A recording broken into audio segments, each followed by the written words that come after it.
Les amis, bonjour, j'espère que vous allez bien, bienvenue dans cette nouvelle vidéo.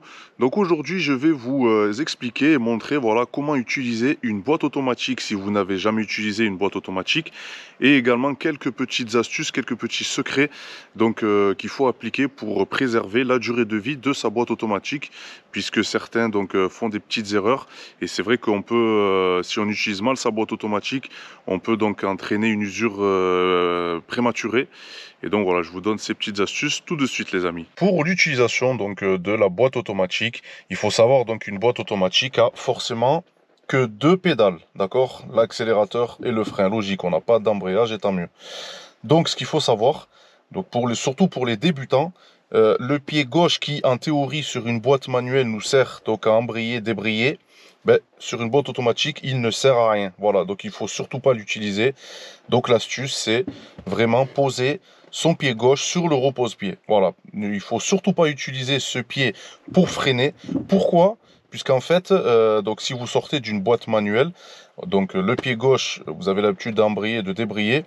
En fait, on a l'habitude d'exercer une pression forte sur l'embrayage, donc pour pouvoir débrayer et embrayer. Mais si vous reproduisez cette scène sur la pédale de frein, c'est automatique. Vous allez freiner très très fort puisque votre pied n'est pas habitué en fait à ce dosage et donc vous pouvez vous retrouver sur le pare-brise. Donc je vous fais une petite démonstration. Donc je vais freiner du pied gauche, voilà, sans abuser.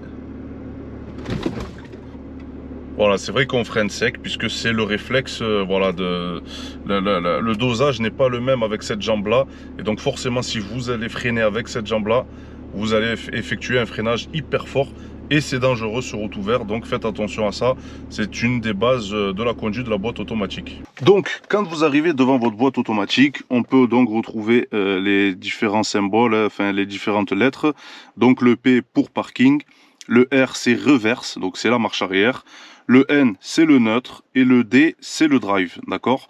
Donc, avant de démarrer une boîte automatique, vérifiez bien que le levier de vitesse est bien sélectionné sur le P, puisque, si ce n'est pas le cas, dans la majorité des voitures, les 3/4 des voitures, vous ne pourrez pas démarrer le véhicule. Donc, pour démarrer le véhicule, le P est engagé, il n'y a pas de souci. Donc, je prends ma clé, sur les BMW, sur celle-ci, il faut insérer la clé ici pour pouvoir démarrer. Mais si vous avez une clé normale, classique, c'est pareil, c'est le même fonctionnement.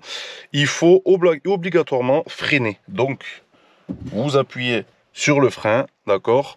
On appuie sur le bouton Start et ça démarre. Voilà, donc ça aussi, c'est obligatoire. Si vous ne freinez pas, le véhicule ne démarrera pas. Une fois que vous avez attaché votre ceinture, réglé les rétroviseurs, voilà, vous avez bien respecté le protocole quand on conduit un véhicule.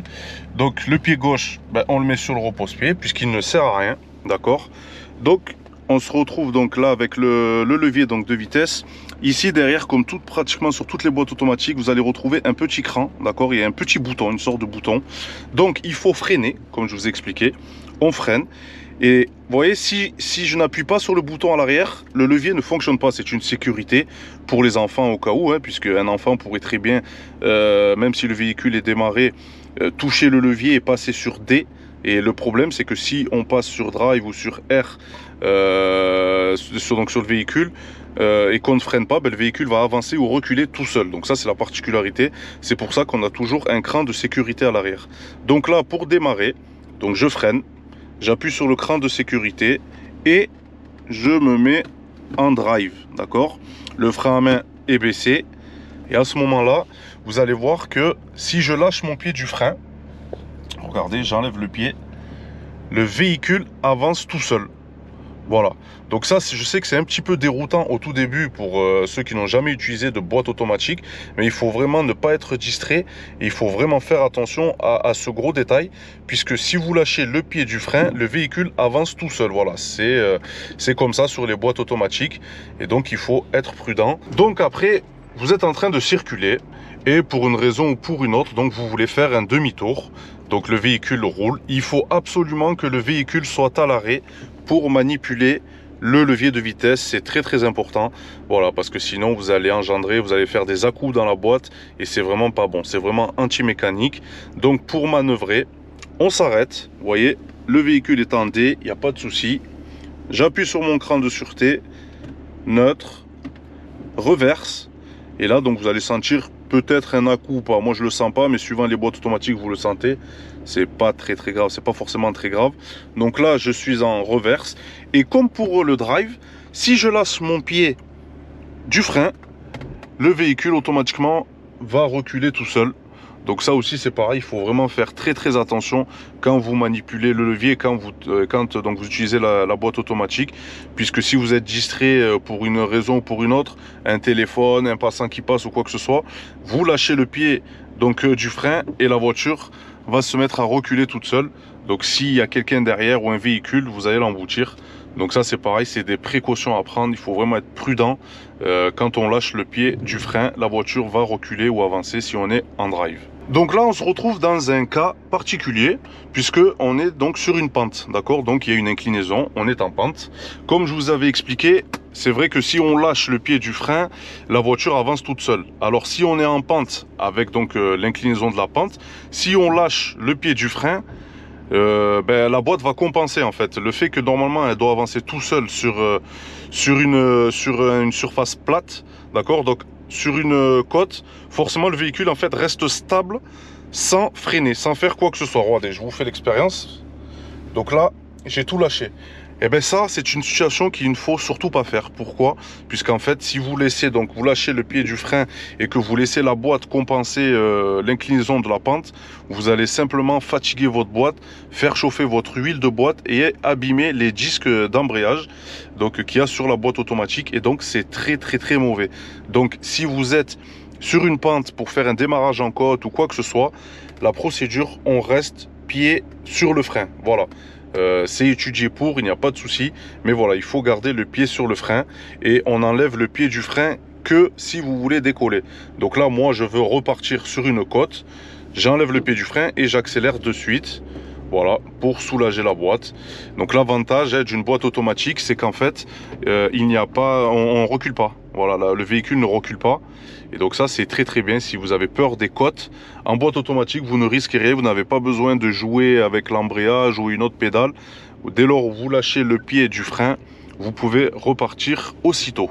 J'arrive à un feu rouge, vous voyez. Et donc, moi, je reste en drive. Et voilà, il faut absolument rester en drive, éviter le neutre drive. Ça peut vous user la boîte plutôt que prévu. Donc on reste en drive. Cette boîte, toutes les boîtes automatiques sont prévues pour, surtout que c'est un feu rouge, c'est dégagé, on sait que ça va pas durer éternellement. Voilà, vous voyez, c'est vert, je repars, je suis resté en drive et je n'ai pas abîmé ma boîte automatique. Là je me retrouve dans une pente, donc une forte inclinaison. Vous voulez arrêter le véhicule. Quelle est la procédure pour arrêter le véhicule et protéger sa boîte automatique? Eh bien, c'est très simple, c'est facile. Donc, vous êtes en drive, d'accord, il n'y a pas de souci. Il faut passer en neutre d'abord, d'accord? Ça, c'est la procédure. Vous passez en neutre. Vous tirez votre frein à main, d'accord? Très bien, vous tirez le frein à main.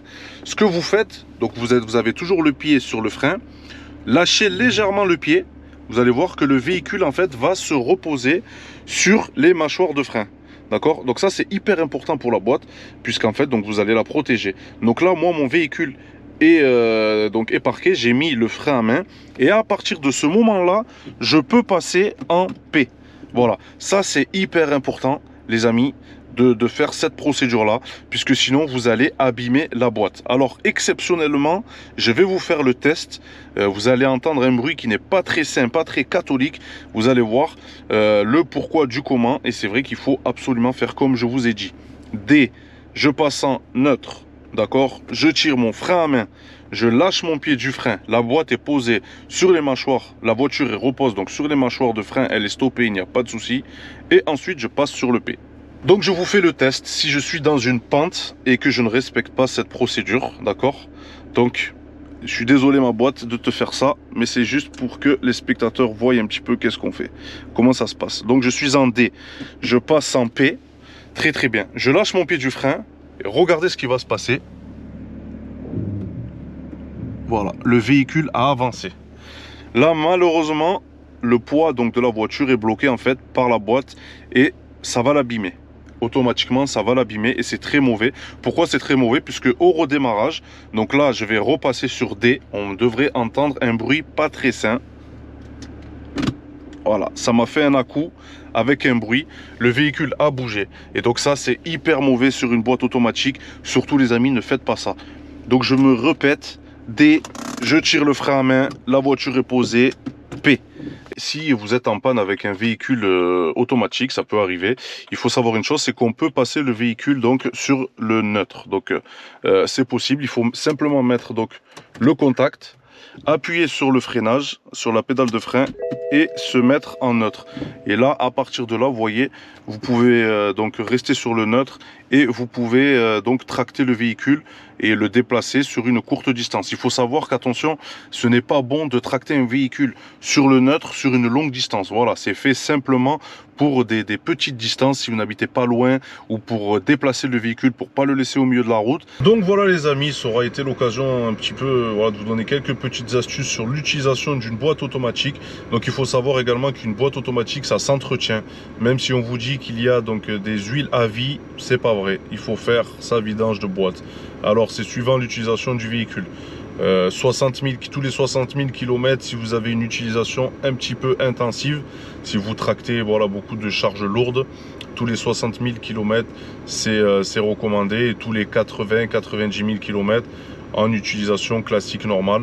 Il faut donc bien vérifier sur ces boîtes automatiques en fait, à convertisseur de couple, quand on fait la vidange, il faut changer obligatoirement le carter de crépine, le carter d'huile. Et donc dans ce carter d'huile, il y a une crépine. La crépine, c'est quoi en fait? C'est un filtre aimanté qui récupère en fait tous les résidus, puisqu'il faut savoir en fait que dans une boîte automatique, il y a plusieurs disques d'embrayage et donc qui sont en friction. Et en fait, cette friction fait que on peut avoir des petits résidus voilà, qui se retrouvent dans l'huile et du coup ce filtre à aimant est là pour récupérer ces petits résidus pour pas qu'ils se baladent donc dans tout le circuit d'huile. Voilà, donc ça c'est hyper important. Après vous n'êtes pas obligé d'aller en concession.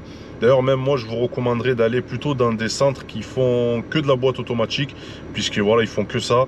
C'est vraiment des professionnels, ils savent de quoi ils parlent, ils connaissent leur métier, ils ont été formés pour ça. Alors que dans les conditions, dans certaines concessions, ben, des fois ils savent pas trop de quoi ils parlent. Et en plus de ça, ils vont vous facturer voilà, entre 700 et 800 euros l'intervention.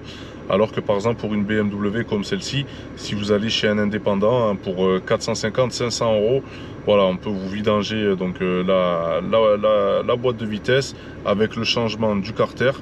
Et donc voilà, ce sera bien fait, puisqu'il faut savoir aussi qu'il y a une procédure à faire, à respecter quand on vidange une boîte automatique. Ne vous lancez pas dans ça si vous n'avez pas le matériel, si vous n'avez pas la sonde, voilà, si vous n'avez jamais fait de boîte automatique, ne le faites pas, puisqu'il y en a beaucoup qui se sont retrouvés avec des ennuis par la suite et qui ont même explosé leur boîte. Leur boîte s'est retrouvée donc HS à cause de ça.